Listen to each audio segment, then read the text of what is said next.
We all know Liza Minnelli as the quintessential performer, always giving it her all, be it on stage, screen, or television. She is currently on tour performing songs from throughout her career and some from her newest CD, which is called Gently. And later on this week, she'll perform with the Pantages Theater here in Los Angeles. It's a great pleasure to welcome you back to CBS. Thank you, Tom. Thanks for coming in. You're at the Pantages in your hometown. You know, there's an old bromide that you're a prophet without honor in your own hometown. Are you a little nervous about this? I am. And it's just because it's my hometown. Yeah. And so many of the people I love and respect are here, and you want to do good for them, you know. But I think anybody going back to their hometown gets a little antsy, you're right. You must know every nook and cranny of the Pantages Theater. I'm sure through the years you've been there to see pictures with your dad, with your mom. Huh? Yes. In fact, I went to the opening of Some Came Running with Shirley MacLaine and my father. That was his picture. And my father actually won the Academy Award for Gigi at that theater. So it holds great memories for me. Well, as they say, break a lip. Oh. When were you first aware here in your hometown that there were stars in the neighborhood, movie people on your block, so to speak? I wasn't until I left. Yeah. You know, I didn't realize it. But the block that I lived on at one point, it was, and these were just neighbors to me. Yeah. You know, so when there'd be a sing-along at home, and the neighbors come over, everybody knows that kind of thing. It would be Lana Turner. She sang good. You know, she's wonderful. It would be Humphrey Bogart and Betty Bacall, Art Linkletter, Bing Crosby. And these were people that your mom Mr. and dad Astaire. would have in for Mr. Astaire, huh? Yeah. The neighbors. Yeah, exactly. And where was little Liza while all this partying was going on? If I was lucky, under the piano. Doing? Listening, you know. I loved to listen. I hated to go to bed when that was going on. So I had a route through the kitchen, and I would sneak down, and if I could, you know, sneak under the piano, I could stay there unnoticed all night. I noticed that your voice is a little raspy, and I was going to ask you about this later. You had some throat surgery over the winter, and what happened? What did they have to do? I did a show, and I was doing the concerts at the same time, which is really kind of silly.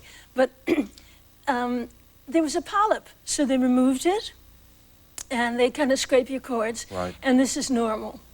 In fact, almost everybody's had this done. But you're not in any pain, you're not in any anguish. No. Yeah, okay. And I can sing fine. I talk a little funny. It's true. But it's an amazing gift because you get back notes that you haven't had in years. Oh, really? You know, yeah. It's great fun. But no discomfort now? No, nothing hurts at all. It's just every once in a while I sound, you know, a little bit like Humphrey Bogart, like we said, when I'm speaking. But I'm singing good. When did you tell your mom that you wanted to be a performer? Hey, Mom, I want to be a star. Oh, God, I never said that. I wanted desperately to be an ice skater. Really badly, you know, because it had movement and it had music. Style, and it was like flying, you know. And when I was 13, she took me to see Bye Bye Birdie. And I saw all those kids up there. And I thought, wait a minute, that's what I want to do. That's what I want to do. And when'd you tell her? That night. I said, I'd rather do that, Mama. You know, I'd rather be on Broadway, you know. In the chorus, I didn't care. I just wanted to dance on Broadway. And what was Mom's response? What did Judy tell you? She said, okay, let's go get a hot dog. You know, she said, we'll talk about it later. And didn't she say at the time, I think I read a story about this, where she said, it's okay, but don't sing my songs. Oh, no. What happened actually was when I was 16, we come back here, and I was 16, I thought, I'm not going to be a mathematician. I got to go and work and start being crazy. So I asked her if I could go to New York to study and to audition. And she finally said, oh, well, all right. And so did my father. And she said, what are you going to sing at your auditions? And I said, I promise you I won't sing your songs. Right. And she looked at me with admiration, and she said, you promise? And I said, yes, Mom, I want to be my own girl. And I never want it to seem like I'm using you. Besides, who can sing those songs better? Yeah. You know, I'd rather be a first-rate version of myself than a second-rate version of a genius, you know? Right. And she said, okay. You know, and she was smiling away. And I told my father what I had said in our discussion, and he said, you know something? There'll come a time when you'll change your mind about that. Just one day you'll feel it. And it won't be wrong. It'll be right. And I guess I was so grateful that this was all right, that I was feeling so healthy. Right, that you got the notes back you'd lost. Yes, and that I was standing on a stage again, that I love standing on, you know. That it was the only way I could figure out to say thank you. And, you know, it's not, I don't sing over the rainbow, wouldn't dare, you know. But I just sang a chorus of, You Made Me Love You. Yep, that'd be the one, wouldn't it? Yeah, because it's the truth, you know, about the audience and the stage and my parents, and I don't know, it just seemed right. And so when did you do that? What night, what concert, what venue, if you recall? We were in Greece, singing at the Parthenon, a gig at the Parthenon, and I don't know, it was so beautiful, you know, and it was all lit up and everything, it was so pretty, and the seats looked so gorgeous and so hard. You know, it's all marble there, and all these ladies kind of trying to look comfortable and looking at you. And I suddenly thought of the beauty of life and of my luck and my preparation coming together at the same time, you know, and of hard work, which is what I love to do. I love to work, and I just got overwhelmed with joy. And I knew it was the right moment, and I just did it. And what happened when you finished? What did the audience do? They go nuts? I can't remember. Yeah. I was so startled. I felt a huge connection with both my parents, and a funny kind of release in a way. It was lovely. It sounds corny as hell, but it happened. No, it's not corny as hell, because, I mean, if there is one song, aside from Rainbow, yes, that we so identify with Judy Garland, yes, it's the one that starts, Dear Mr. Gable, you know, that's it. Well, she used to love, when she would come and see me, she used to love that I sang all these acting songs by Aznavour, and, you know, that I found a way, because I never really thought of myself as a singer. I thought of myself as a dancer and an actress. But what I enjoyed was working with the lyric and making it mean something maybe a little bit different, or coming at it from a different point of view. And that's from my father's side. Well, as you said, you were determined to be your own girl, and it turned out good, didn't it? Thank you, Tom. You are welcome. We'll continue here with Liza Minnelli and you on the toll-free. The new CD is called Gently. Liza performs at the Pantages Theater here in Los Angeles soon, and the toll-free is up and running at 1-800-952-2788. I'm Tom, and you're watching CBS.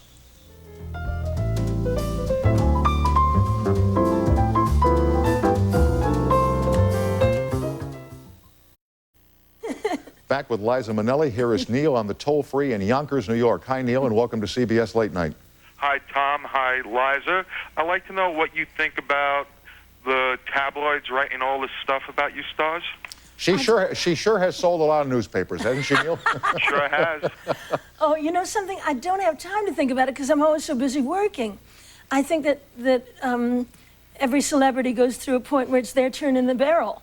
And it's just been that. But you outlive that by your work and by what you do and by just showing up and doing your job. And don't you think that if they haven't put you in the barrel for a couple, 2, 3 years, they say, well, let's go back to Liza Minnelli or let's go back to whoever and find out if we can't find some more dirt on that person. Yes, and for some reason it seems to be, it sells. I mean, yeah. I understand it. I understand it. If I was somebody living someplace I didn't like, and I could read that somebody who I thought was very lucky or had everything in the world, or was glamorous, or was supposedly this, was having problems too, I'd feel better. Mm-hmm. You know, I do understand it, but it's just not true. Other than that, it's fine. Yeah. But it's been fairly quiet recently, has it not? Oh, yeah, it's fine. You know something? I never know, Tom, because I'm always working. I'm always going to Greece or there or producing. I'm starting to produce things, and it's making my heart so happy. You know? Neil, I'm glad you called, and thanks for watching. And we missed you all week, Tom, and I'd just like to say to Liza, there's nothing like hearing your mother sing Somewhere Over the Rainbow. I love that movie. I agree with you. I couldn't agree with you more. Okay, have a good night now. All right, thanks for calling, Neil. Bye-bye. Be well. It's been Sweet. it's been 25 years now since Sally Bowles Yes. and Cabaret and the Academy Award. As you prepared for that picture after its tremendous success on Broadway and on Roadshow, what was it like preparing for that picture, getting ready for it? Well, it was so interesting because we were sent to Germany to make a musical about the Nazis. Yeah.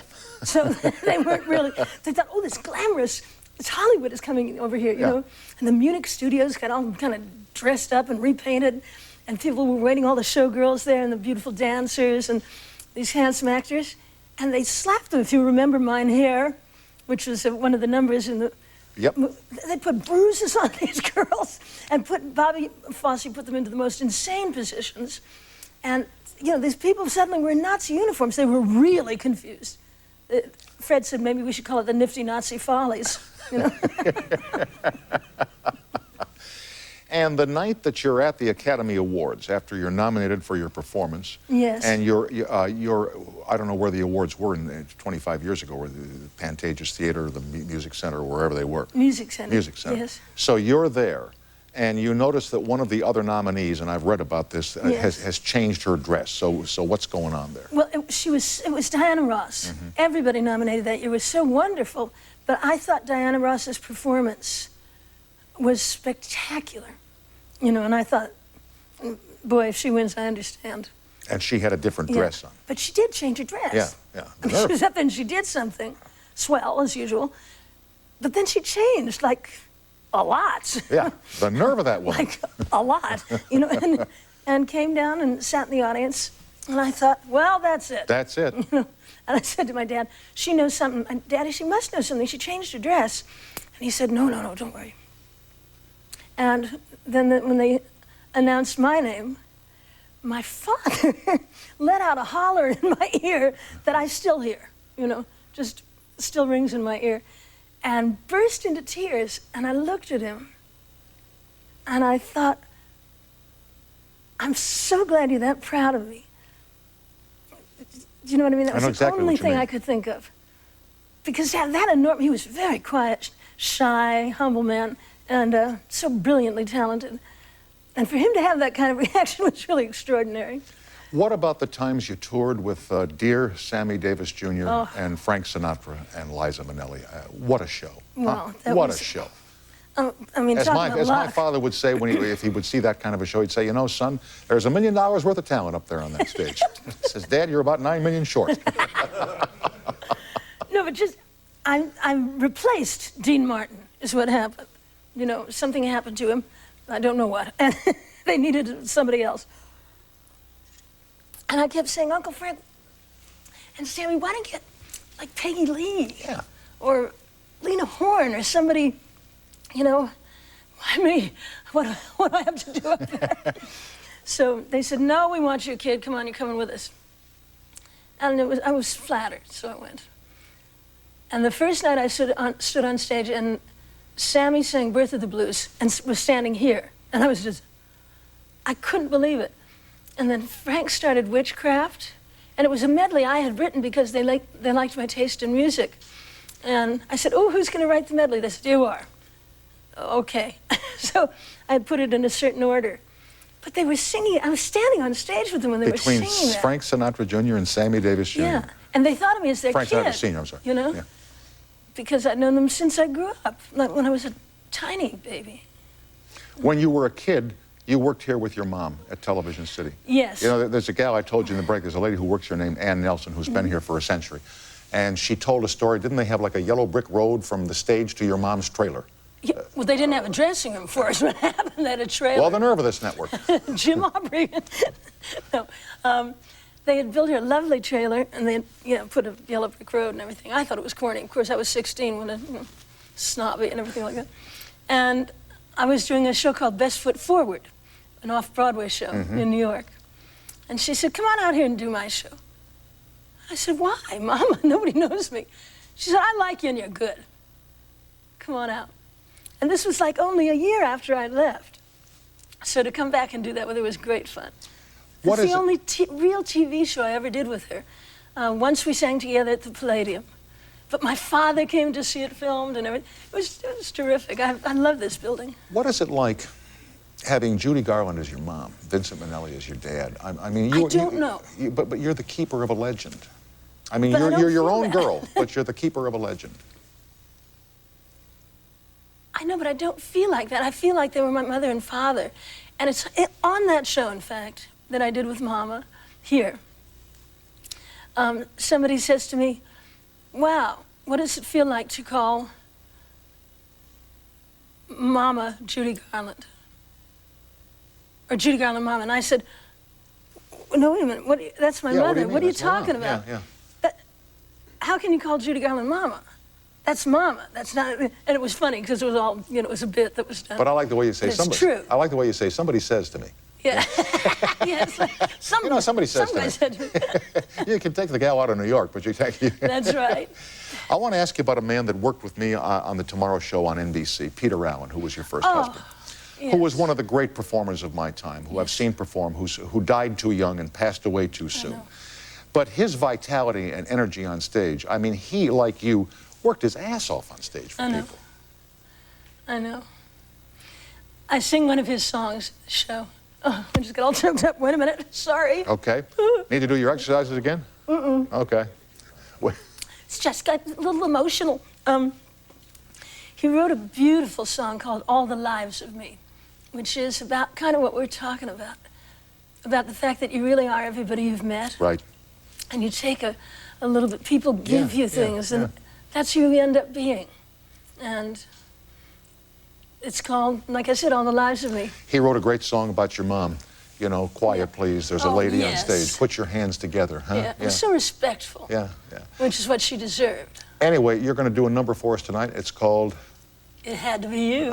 What a great one, huh? Thanks for coming. I really appreciate Tom, your visiting thank you us. so And much. break a lip over there at Thank the Pantages. Hey, you're gonna kill him, huh? Thank you. Liza Minnelli will be at the Pantages Theater Thursday through Saturday here in Los Angeles. If you're in town, try and get a ticket.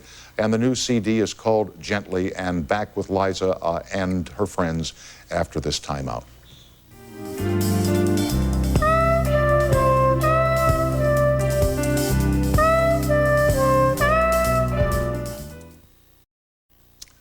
Now here is Liza Minnelli and the Cortez Alexander Trio, and this is from the new CD, which is called Gently. Miss Minnelli, you're on.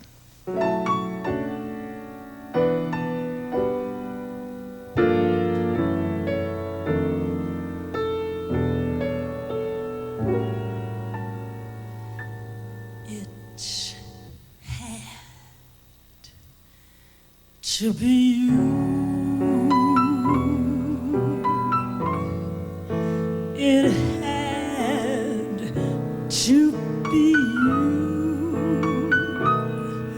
I wandered around, finally found somebody who could make me be true, could make me be blue, and even be glad just to be sad, thinking of you. Some others I've seen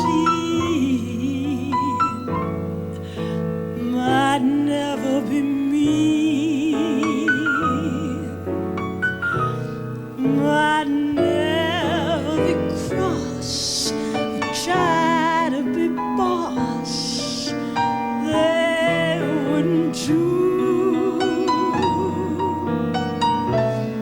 for nobody else gave me the thrill. With all your faults, I love you still. It had to be you, a wonderful you. It had to be you. It had to be you. I wandered around, finally found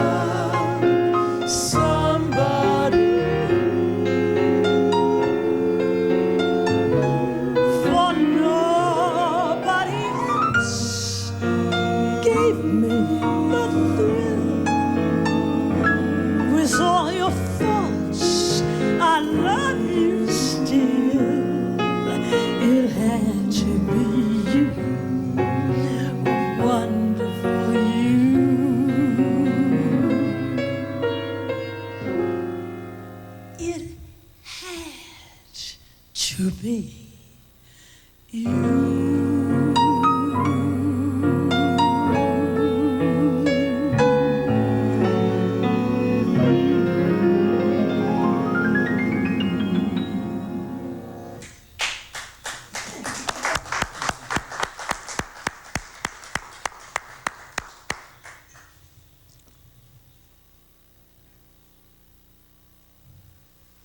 Again, my thanks to Liza Minnelli and the Cortez Alexander Trio and the great Russell Kassoff on the piano for this song from the new CD. And do catch her at the Pantages Theater if you're in Los Angeles this Thursday, Friday, and Saturday night.